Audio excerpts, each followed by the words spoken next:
We are back with another session of the Departure Lounge. I'm excited for this conversation because there is so much importance about the finances when it comes to departures and transitions and how you finance the handoff. So I'm excited to have Stephen Newland with us from MoneyPath.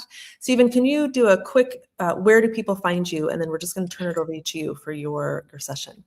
Yeah, absolutely. My website is moneypathfpa.com. I actually have a lot of free resources on there for nonprofits, nonprofit discount lists, and a few other things on there. That's great. The nonprofit discount list is worth the checking out just for that. Thank you, Stephen, for joining us. I'm going to kick it over to you and let you just take it away. Awesome. Well, I'm excited to get to present on this today. Um, I'll kind of paint, I always like to start with a story. So let me kind of paint the picture here. Um, let's see. Yeah, so let me kind of paint the picture here. Let's say, and just kind of go with me. I'll connect it out to the end. Let's say you're 12 or 13 years old. You're at home in the summer, and both your parents are going to work.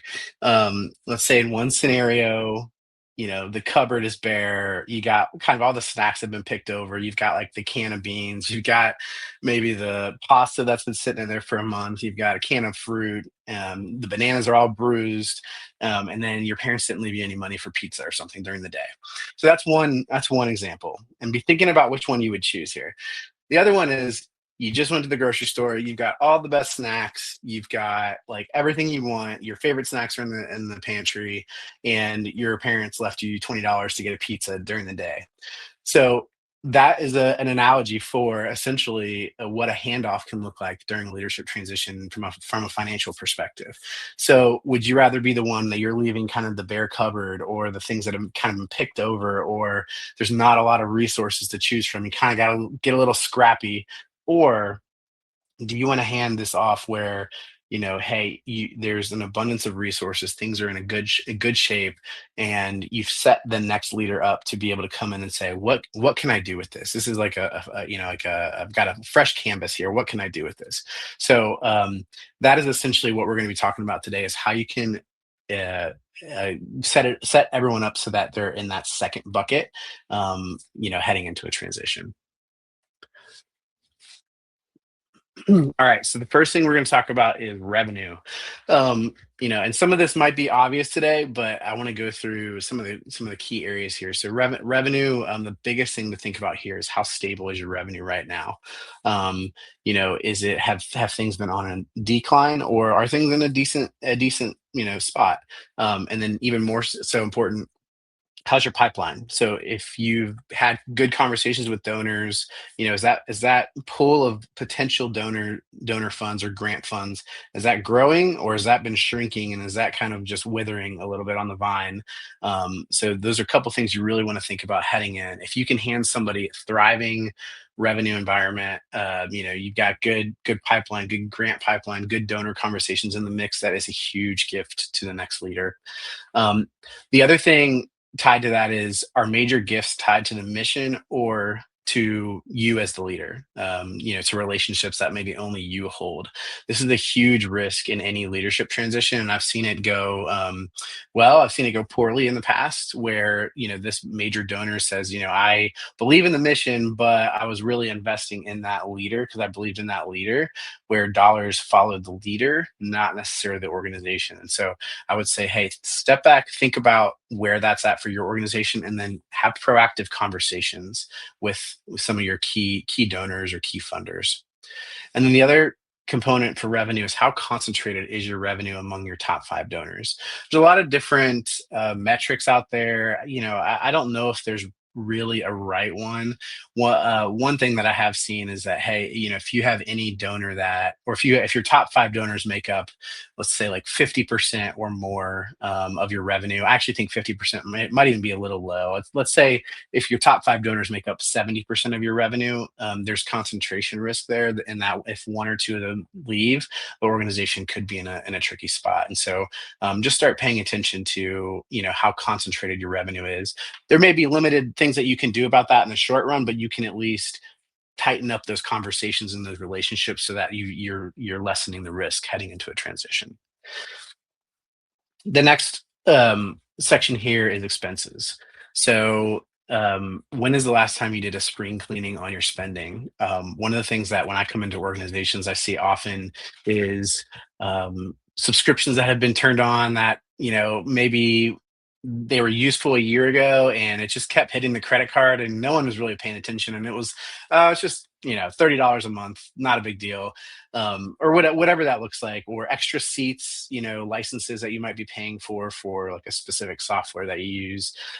So just taking a look at, where are we spending money and do we still need to be spending money? That is one really big gift you can give someone heading into an organization to say, hey, we've gone through, we've cleaned things up, we've gotten rid of stuff that we're really not spending money on anymore.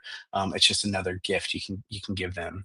Um, Next one, are there real controls in place, or is it kind of a free for all spending environment? And this doesn't need to be like you need approval for every single penny that goes out the door, but are there general approvals in place where, if someone is spending, I don't know, $500 or $1,000, is there at least somebody in the mix that gives that the sign off to say, yeah, I approve or don't approve, are or department heads, are they managing to their budget? Like, are they looking at and paying attention to budget reports, P&L reports every month or every quarter? So just keeping an eye on, are there actual spending controls in place? And then the third one is clean documented spending. So what I mean by that is if you pull up your records, like let's say there's a $10,000 invoice for software, will that next leader, like, will they be able to go find that information if needed? And maybe the leader isn't necessarily the one that needs to get to that information, but they're probably going to come in with questions and say, well, what did we spend this on? What is that for? And so if the whoever handles the finance or the administration for the organization can't easily find that information, that's just another hurdle for leadership coming in. Cash. So this is also a huge one. So how many months of expenses do you have on hand? My rule of thumb, it's pretty standard, is if you have 3 to 6 months of expenses on hand, that is generally considered a healthy or reasonable place to be. Anything north of that is even better. So if you're able to hand off, and just imagine if you're able to walk into a situation and you had 6 months of expenses on hand, well, you would feel you would actually make decisions differently. There's something psychological that happens when we have 1 or 2 months of expenses on hand versus if we had 6 months of expenses on hand. That new leader, now you've given them breathing room to come in, get their feet under them, and think strategically instead of short term, and making like like very short term, short minded decisions. So if you can make sure you have at least some reserves heading into a transition, it is a huge gift to that leader. And it will preserve, I would say, your legacy. If you're the one transitioning it, the likelihood that the organization continues to deliver on the mission that you had set out for it to deliver on is a lot higher if you can hand it off with a good amount of cash. The second piece to that is how much of it is restricted versus unrestricted. Not all cash in nonprofit world is equal. So you could have $1 million of cash, but if you have to spend 900,000 on it on a very, very, very specific program, but you have other programs you have to run, that's a lot different than if you had $1 million of unrestricted cash. And so just understanding how much of that is unrestricted versus restricted, and then giving that, a detail to whoever's coming in and saying, hey, here's our cash position, here's how much is restricted, here's how much it needs to go towards these programs. You're helping save them a lot of time by giving that information up front. And if you're an organization who is thinking about making a transition, maybe you're not actively in a transition. I have been on executive committees of boards where we've gone through an active leadership transition at a nonprofit. And here's one thing I can tell you wholeheartedly: if your organization is set up financially and is in a financially strong position, and when I say that, I mean basically if you have a lot of cash on hand, you will be able to attract a better or different level of talent than you would otherwise. And here's why: because the top talent that's looking for their next move, a leadership move, they have choices. And if it came down to, kind of like the analogy before, if it came down to organization A does amazing work and organization B does amazing work, but organization A, well, man, they've got 6 months of expenses on hand. Organization B is they've got 1 month of expenses on hand and they're just kind of scraping to get by, you're probably going to choose organization A because you're going to be able to paint the canvas. You're going to be able to take that and drive that mission forward. You're going to have all your ideas. You're going to have money to execute on those ideas. So that's something to really consider. Is it's going to help you attract a different level of candidate. All right, let's talk about all the other stuff. So we talked about revenue, expenses, and cash. Let's talk about all the other assets. How old are all your receivables and pledges? And even more so important is, are they still collectible? So a lot of times in nonprofit world, we'll hear, "Hey, yes, I'm going to pledge a $10,000 gift," and I've seen this before where quite a bit. It'll just sit on the books. It'll sit on the financials for a year or two, and it's just hanging out there. And it's like, I don't know if they're going to still give that or not. So just evaluate: are you owed any money? And depending on how much you're owed, look through that list and determine, are we likely, like realistically, still going to collect this? And if not, go ahead and clean that up now. Go ahead and remove that from the book so that it shows reality.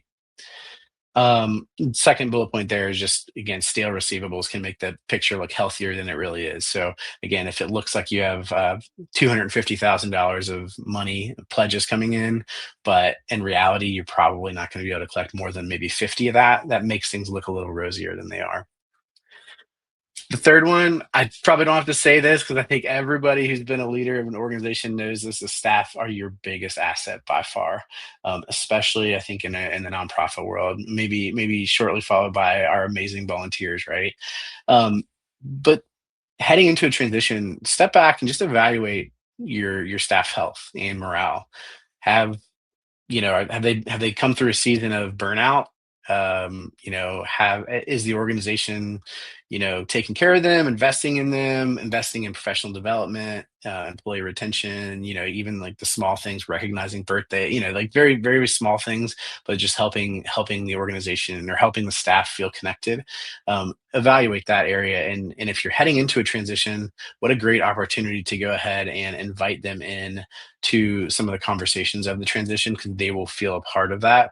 And what you don't want to happen is, you don't want great staff to all of a sudden you hand off the baton and then all of a sudden your key staff leave.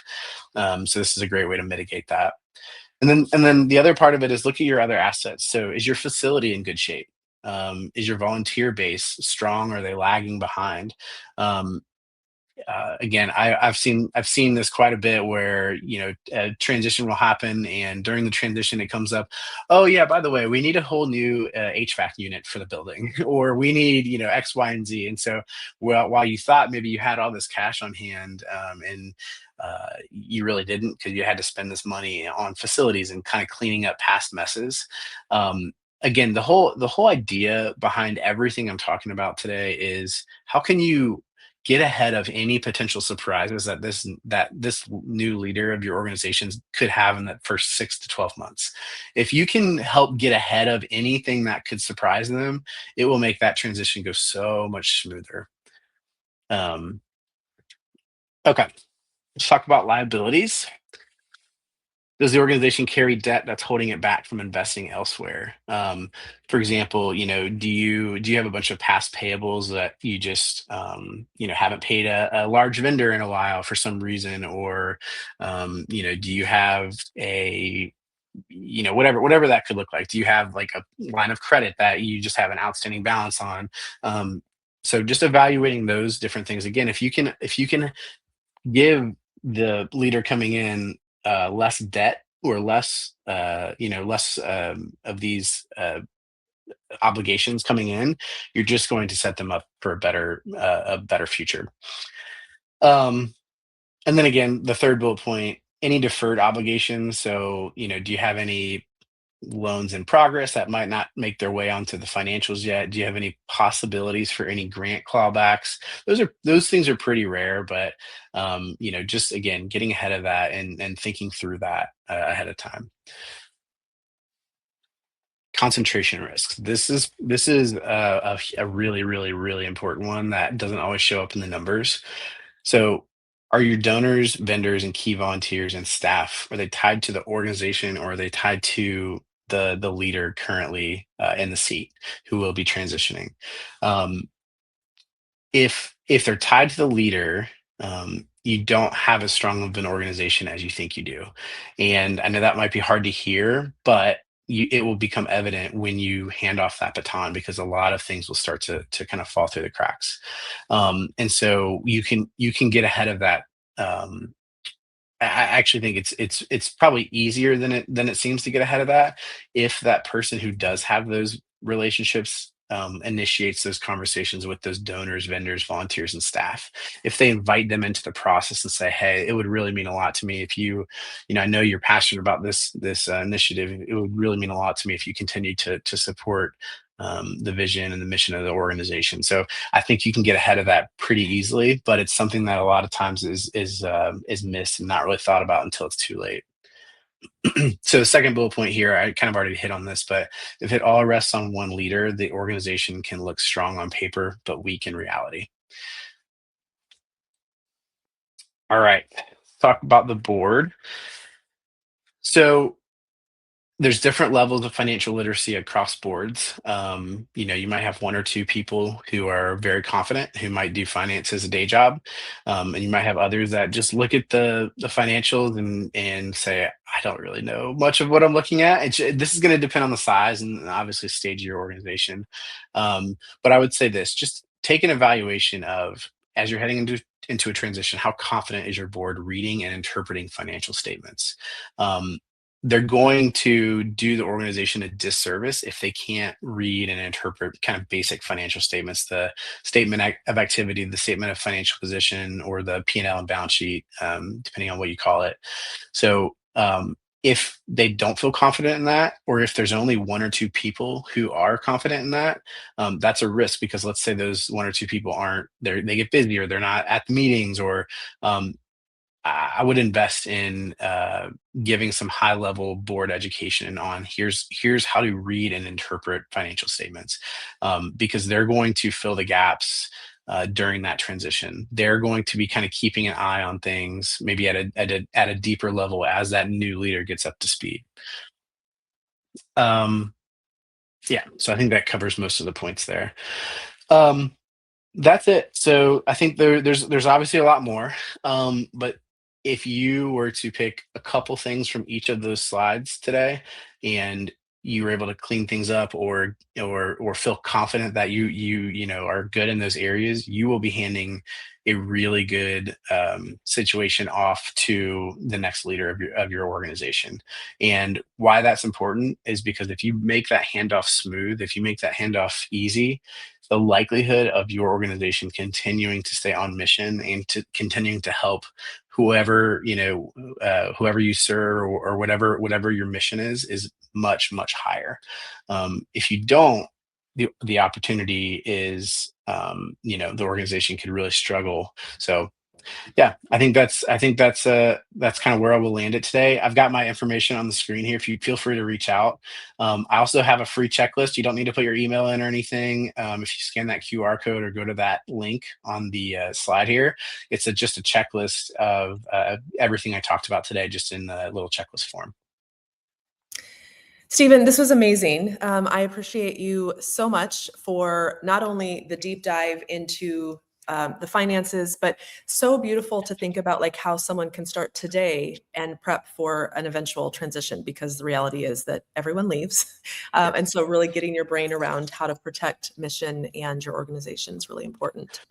Yes, and what I would say too is a lot of the things I talked about today can take a while to get into place. And so the earlier you're thinking about this, and if you're starting a year ahead of time, or 6 months even ahead of time, you can really create such a smooth transition on the finance side for another leader. The other thing I love as an example, so if you're watching this, you're a board member, you're a staffer, you're an executive director, maybe you're a funder. The beautiful thing is you can take this video and share it with your board, or you could share it with your executive team and say, hey, we need to listen to this guy, Stephen, and take some of the things off of that checklist to really get us ready. And so it doesn't have to be an awkward conversation. I think it's so typical that people freak out about saying, hey, we need to get ready for this, because the natural human reaction is, wait, are you going somewhere? But you can just have a organizational resilience conversation using the things that Stephen shared with us today. Stephen, share again moneypathfpa.com. That's right. Yep. Moneypathfpa.com. I do fractional CFO work for nonprofits, typically between $1 million and $10 million. So what I live, eat, and breathe every single day are these types of conversations. So. And I'm so glad that you live, eat, and breathe it, because like you said, I'm one of those board members who's like, I'm not sure about those financial statements. So we appreciate you. Thanks for joining us. And thanks for watching another session of the Departure Lounge. We'll see you for the next one. Bye-bye. Thanks.